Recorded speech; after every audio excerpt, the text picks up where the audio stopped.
Primeiramente, seja bem-vindo ao novo vídeo aqui do meu canal. Você que se identifica com temáticas relacionadas à maternidade, casamento, vida pessoal e também vida com Deus. Seja muito bem-vindo ao meu canal. Uma vez por semana você vai ter vídeos relacionados a essas temáticas. E sem mais delongas, vamos para o vídeo de hoje, que eu já estava mega ansiosa para gravar ele. Já desde dezembro e agora, depois de tudo que aconteceu, estou mais ainda. Para quem não me conhece, meu nome é Rebeca, tenho 29 anos, moro em Várzea Grande, Mato Grosso, sou casada, mãe de 3 e agora estou indo para o quarto baby. Sim, estou na minha quarta gestação e confesso para vocês que eu e meu esposo até agora estamos de certa forma extasiados, né? Se é essa palavra que a gente pode dizer, né, mediante a tudo isso que temos vivido. Desde quando eu estava grávida da Elisa, para quem acompanhou a gravidez dela sabe de todo o dilema, de todo o processo, de tantos testemunhos que foram gerados mediante a cada gestação que eu tive, mas principalmente, especialmente da Elisa, porque muitos imprevistos, né, muitas coisas aconteceram para que de fato a minha filha nem estivesse aqui hoje. Ela é verdadeiramente um milagre. E se quiser saber um pouco a respeito de como foi a minha terceira gestação, vou deixar aqui abaixo desse vídeo o link para você conhecer um pouco mais do testemunho do florescer que foi ter e gerar a Elisa. Agora, voltando para a temática do baby, desde que eu estava grávida dela, tivemos a Elisa, me lembro que ali no pós-parto, eu também, né, já gravei o meu relato do meu pós-parto, do parto, do pós-parto, do puerpério da Elisa. Conversava com meu esposo, inclusive até gravei stories no meu Insta relacionado a isso, que eu comentava, gente, Deus tem cuidado de cada detalhe, Deus tem cuidado de tantas coisas que eu e meu esposo estamos pensando até no número 4. Né? E muitas vezes gravei e brinquei com isso. E sim, pensávamos no Baby 4, né? Ou na Baby 4. Mas uma coisa é pensar, outra coisa é isso também está nos planos de Deus.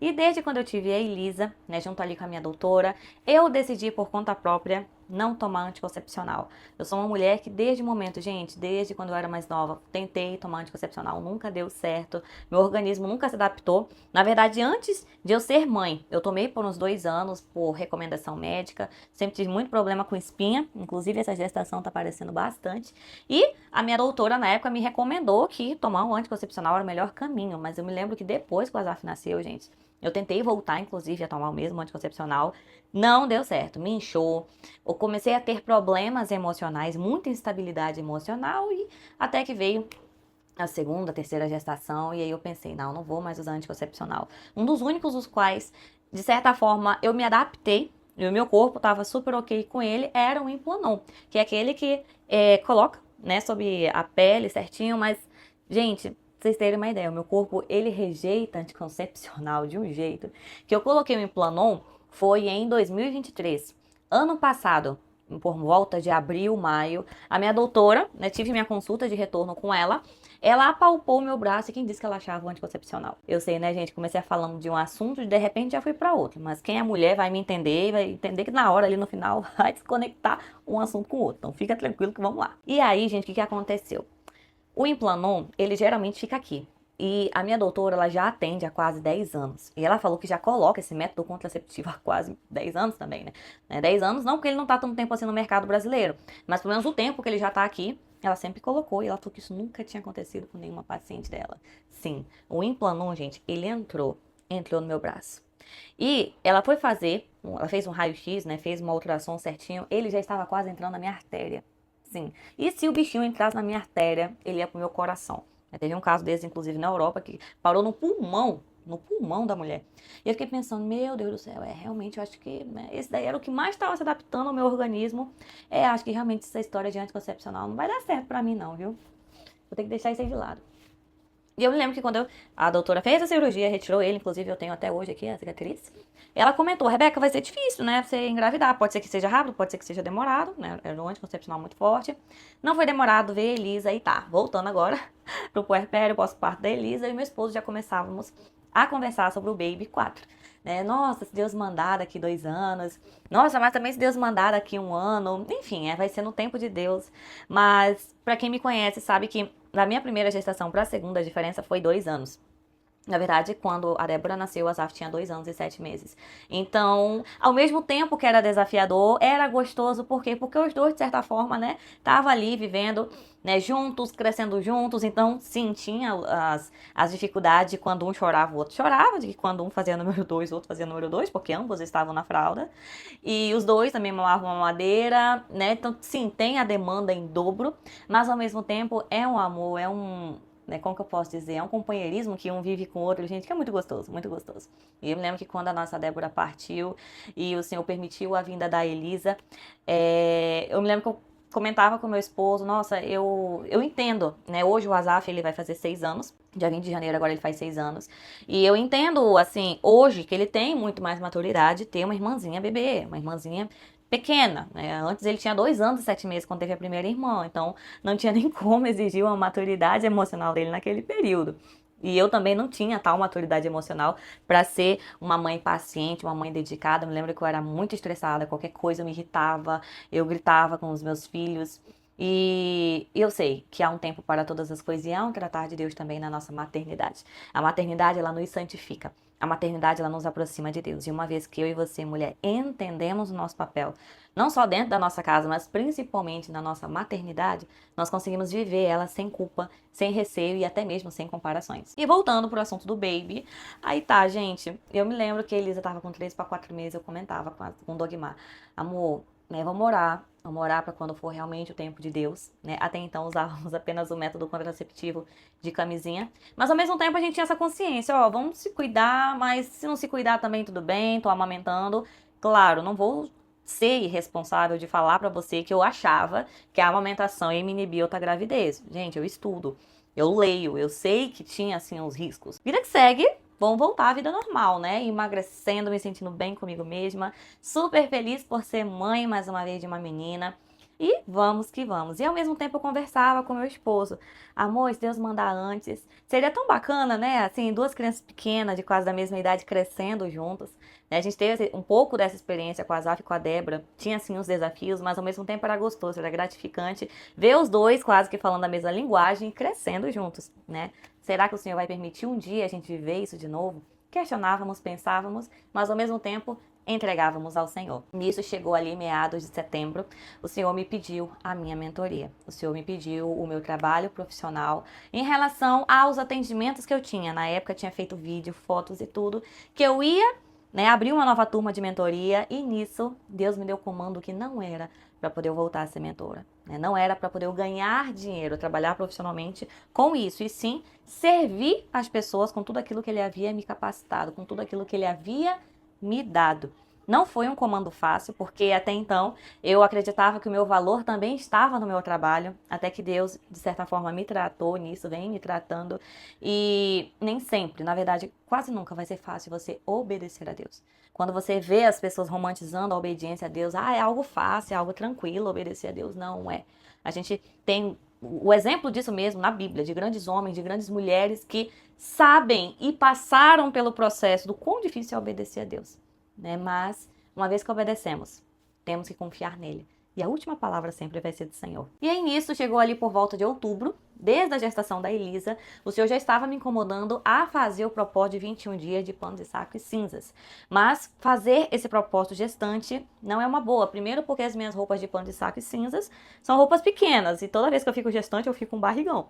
E ao mesmo tempo, eu ainda não tinha clareza de qual que era o verdadeiro propósito, né? Qual que era a verdadeira intenção e motivação que eu deveria ter ao se fazer esse propósito. Na palavra do Senhor nos diz que seja voto, seja propósito ou jejum, tudo tem que ser para a glória de Deus. E uma vez que você faz, ele tem que ser entregue ao Senhor. Então você não pode fazer para barganhar com Deus, você não pode fazer e quebrar, você não pode fazer e achar que vai ficar por isso mesmo, não. E principalmente o de pano de saco e cinzas, ele tem um fundamento bíblico muito profundo.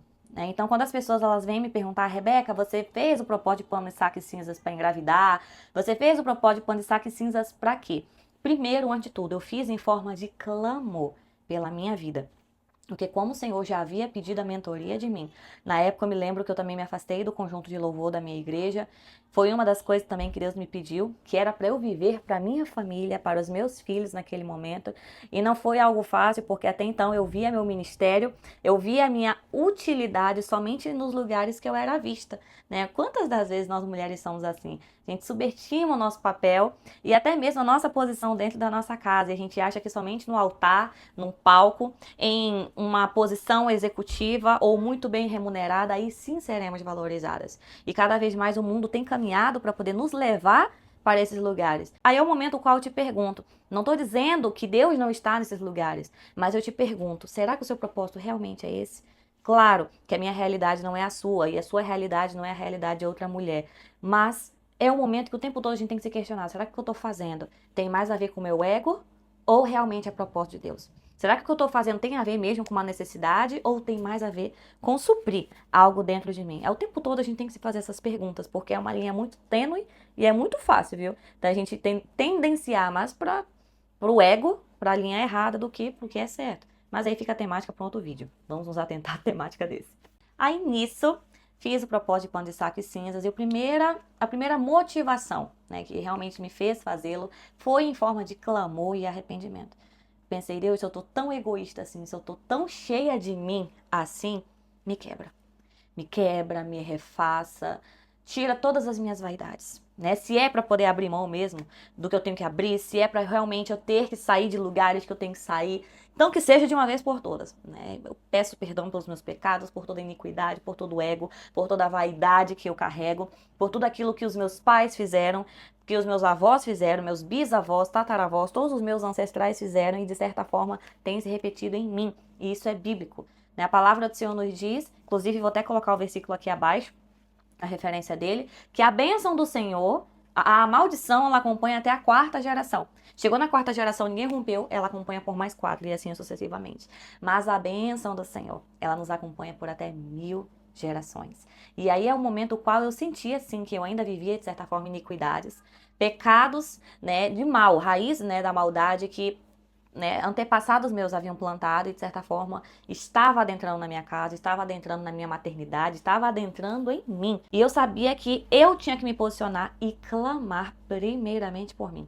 E para que isso se rompa em mim e não seja um ciclo que se repita na vida dos meus filhos. Então, primeiro motivador foi esse, né, para poder realmente, né, não digo repreender, porque iniquidade a gente não repreende. Iniquidade, né, conforme eu aprendi num curso de cura e libertação, e Deus muitas vezes já testemunhou em mim. Nós renunciamos. Iniquidade, a gente pede perdão e renuncia no mundo espiritual. E claro, juntamente com esse principal motivador, veio também, né, outros decretos pelos quais eu orei, né, coloquei em propósito meu casamento, minha maternidade, minha família, os meus negócios com meu esposo, a nossa vida ministerial, né, se o Senhor ia nos dar mais filhos ou não. Então eu me lembro que eu coloquei num papel e junto naquele propósito de pano de saco e cinzas foram 21 dias usando vestes de pano de saco a cada 6 horas, né, mais precisamente meia-noite, 6 da manhã, meio-dia e 6 da tarde, por 21 dias consecutivos. Eu orava em todos esses horários, jogava cinzas na minha cabeça e o tempo todo vestida de pano de saco e cinzas. Os únicos momentos que eu não usava pano de saco e cinzas, e isso também estava pautado em oração, era o momento que eu ia dormir,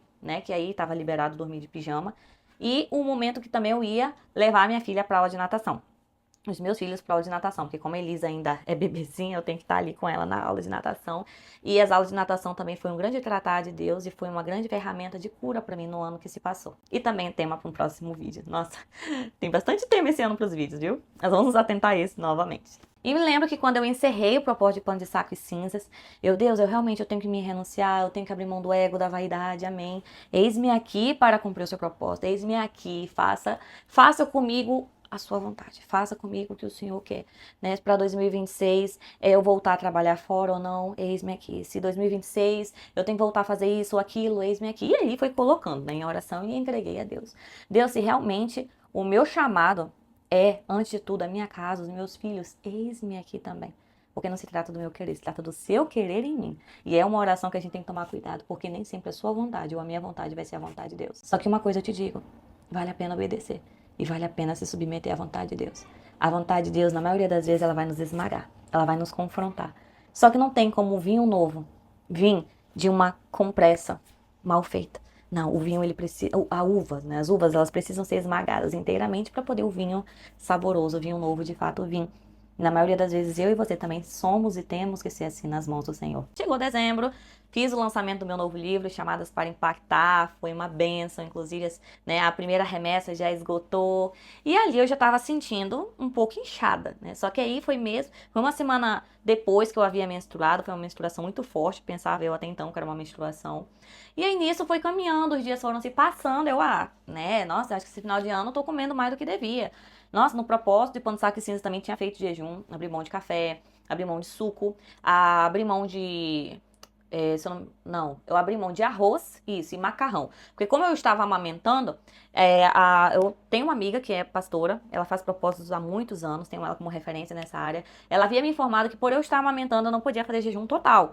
E eu já tinha clareza disso. E ela me orientou a fazer de coisas que eu gostava, mas não da alimentação por total. No total, no caso. E aí nisso acabou o propósito. Tava inchando um pouco, mas até então não tava sentindo nenhum sintoma além disso. Até que chegou um dia, gente. Um dia. No dia do Natal, literalmente, dia 24, a véspera de Natal. E aí eu comecei a sentir enjoo, gente. Uns 2, 3 dias antes. Comecei a enjoar especificamente de café e ovos, gente. Era o meu café da manhã todas as manhãs. Não tinha como eu enjoar disso.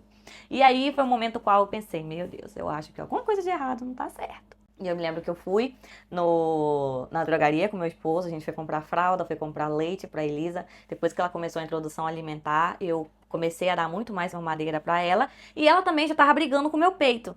E aí eu pensei, não, né, assim, ela deve estar passando pelo nascimento dos dentes, deve ser alguma outra fase que ela tá vivendo.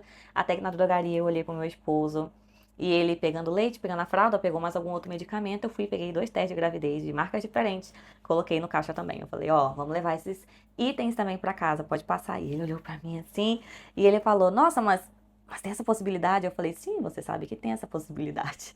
E aí foi um momento qual passou certinho ali no caixa, cheguei em casa, gente, na mesma hora fiz os dois testes deram positivo. Não me lembrei de gravar, não pensei em fazer surpresa pra ele, já chamei ele, já joguei no peito, ó. Os dois deu positivo. E eu me lembro que ele falou: eita, né? Amém. Se Deus mandou, é porque a gente vai dar conta. E aí, naquele exato momento, eu digo pra vocês que assim, eu agradeci a Deus, eu fiquei feliz. Mas um grande medo se apoderou do meu coração. Porque foi um momento que eu pensei: meu Deus, mas será que eu tô de um mês? Será que eu tô de 3 semanas? Mas eu não tinha menstruado, né? Mas o meu ciclo ainda estava irregular. Mas, meu Deus, a Elisa tem 7 meses. E claro, vieram vários medos, mas principalmente se meu corpo ia dar conta ou não dessa gestação. Eu pensei, meu Deus, ainda tô tratando a diástase, eu tenho uma hérnia umbilical, eu tenho 2 hérnias na coluna, e já foi 3 cesarianas que eu tive, essa com certeza vai ser uma quarta cesariana. São aqueles medos que nós mulheres, nós seres humanos temos, o que é normal. Só que veio o medo, gente, de uma forma que eu me ajoelhei e meu esposo teve que orar por mim. Ele orou pela gente, já abençoando esse bebê, abençoando essa gestação, falando que se o Senhor mandou eu vou dar conta, declarando vida no meu corpo, declarando vida nos meus ossos. E eu me senti em paz. Eu me senti em paz, né, recebendo aquelas palavras e aquela intercessão dele por mim. Não é à toa que a palavra do Senhor nos diz que o nosso esposo ele é o sacerdote da casa, né? Ele deve ser o sacerdote da casa, porque o homem ele tem sim esse papel de nos assegurar de ser o nosso porto seguro e realmente se levantar como cabeça, como um verdadeiro intercessor na nossa família, na nossa casa. E depois disso, né, a gente fez a ceia de Natal aqui. Eu falei, não, eu quero anunciar para os meus pais só amanhã. Eu quero fazer mais 2 testes de gravidez para ter certeza. E aí nisso, no Natal, o meu pai olhando assim, Rebeca, tá tudo bem? Tá tudo bem? Eu, não, tá tudo bem, conversando, disfarçando ao máximo possível os enjoos para não levantar tanta suspeita, até que no dia seguinte, no dia 25, no almoço ali em família, comuniquei os meus pais, comuniquei minha irmã, eles ficaram muito felizes por mim, né? Ficaram surpresos, mas muito felizes. E logo em seguida, no dia 26, porque dia 24 e 25 nenhum laboratório abriu, dia 26 eu fiz o teste de sangue. Nisso, né, no dia 25, os 2 testes de farmácia, os 2 testes a mais de farmácia deu positivo, no total 4 testes positivos. Na sexta-feira de manhã fiz o exame de sangue, à tarde saiu o resultado do exame de sangue positivaço, não sei nem se essa palavra existe, mas saiu positivo lá também. Fizemos as fotos, né, de um bebê a caminho no dia 26, no aniversário do meu esposo. Até falei pra ele, olha só, presente de Natal, de Ano Novo, de aniversário, né, olha como que Deus é. E no dia 27 fizemos a nossa comunicação oficial de que um novo bebê estava a caminho. Agora, no dia 5 que se passou, fiz a primeira ultrassom e apontou que eu já estou de 9 semanas. Achando que eu estava de 4 ou 5 semanas, já estou de 9 semanas. E na ultra também vimos que só tem um bebê, não estou grávida de gêmeos. Inclusive até achei, gente, que pelo tamanho que tá minha barriguinha, eu achei que eu já estava grávida até de gêmeos. E seriam muito bem-vindos, o importante é vir com saúde. E o que eu quero dizer para você mediante a tudo isso? Uma vez que nos submetemos à vontade de Deus, a vontade dele prevalece. E boa, perfeita e agradável é a vontade do nosso Deus. Mas nem sempre, ou quase sempre, a vontade dele nunca vai ser a minha vontade e a sua vontade. A vontade do nosso Deus, ela está acima do nosso ego. A vontade do nosso Deus, ela sempre vai estar acima das nossas vaidades ou daquilo que a gente acredita ser o certo para nós. Nosso Deus, ele sabe tudo. O nosso Deus, ele conhece tudo. O nosso Deus, ele não erra. Muitas das vezes a gente pensa, puxa vida, tá demorando tanto. Puxa vida, não tá sendo do jeito que eu imaginava, ou do jeito que eu queria. O nosso Deus, ele sabe todas as coisas. Confie nele, o mais ele fará. E para poder finalizar esse vídeo, muitas de vocês sabem que a minha segunda filha, né, eu a entreguei ao Senhor. A nossa Débora hoje, ela está no seio de Abraão, ela está com o Senhor. E eu me lembro que depois, a partida dela, eu muitas das vezes me perguntava e questionava, Deus, o Senhor vai me tornar mãe de novo? Ou realmente é só o Asaf, né, que a gente vai ficar, né? Não que um filho substitua o outro, jamais, né? Mas o que eu quero te dizer é que eu tinha minhas dúvidas. Eu tinha as minhas dúvidas de que Deus confiaria em mim de novo. Porque o filho, né, o casal, ele faz sexo. Mas quem gera uma vida em nós? Somente quem pode fazer isso é o Senhor. Ninguém pode gerar uma vida no útero de ninguém. Ninguém pode, né, eu vou hoje ficar com meu cônjuge, vou ficar com meu amor e vou fazer um filho. Não tem como, gente. É só Deus que pode gerar a vida no ventre de uma mulher. E eu falo isso debaixo de muito temor, porque esse filho, essa filha foi gerado por Deus. Vai ser um profeta do Senhor, vai ser uma profeta do Senhor. Esse final de semana vai ser o chá revelação, ainda não sabemos o que vai ser, mas dependendo do que for, meu filho, minha filha, você é profeta do Senhor. Antes de você ser gerado no meu ventre, você foi separado pelo Senhor, você foi sonhado pelo Senhor, você também foi desejado por mim, pelo seu Pai. E você será um grande ou uma grande profeta do Senhor. Você vai fazer aquilo que eu e seu pai não fizemos. Você e seus irmãos, né? Asaf, Elisa, que estão aqui, vão chegar em lugares, em pessoas que nunca chegaremos. Na verdade, eu acredito que esse é o verdadeiro propósito. É realmente os nossos filhos, alinharmos eles como uma flecha, assim já diz a palavra do Senhor, né? Como uma flecha que realmente vai em direção ao propósito para o qual Deus os criou. Deus os chamou. Os meus filhos, eles não vão ser criados para o meu ego. Eles não vão ser criados para a minha glória. Não, antes de tudo, para a glória do Senhor, para o nome do Senhor. Deus, o que de fato os meus filhos têm que fazer aqui nessa terra? Para que o Senhor chamou os meus filhos? Deus, me dê sabedoria e capacidade para direcionar esses meninos realmente naquilo que o Senhor os chamou. Porque o restante eu sei que o Senhor dá conta e o Senhor já cuidou. Amém? E eu fico feliz, gente. Eu fico feliz porque o Senhor, ele se agradou de mim. Eu não sei como, porque eu não sou melhor que ninguém. Mas de alguma forma eu agradei o coração de Deus, ele me entregou a Elisa e agora nos entregou esse bebê novamente. Não digo só eu, mas eu e meu esposo, né? A gente é uma só carne. De alguma forma nós temos agradado o coração de Deus. Eu não vou dizer para você que nós já estamos curados 100% da partida da Débora. Nós já estamos 100% curados de tudo que nos aconteceu. Não, né? Porque a cura ela não é de um dia para o outro, nem de um ano para o outro. Agora, dia 31 de janeiro de 2026, vai fazer 2 anos que a nossa Débora partiu para o Senhor. E uma coisa eu te digo, a dor, ela não passa. A dor do luto, ela ameniza, né? A dor da saudade, ela aumenta com o passar do tempo.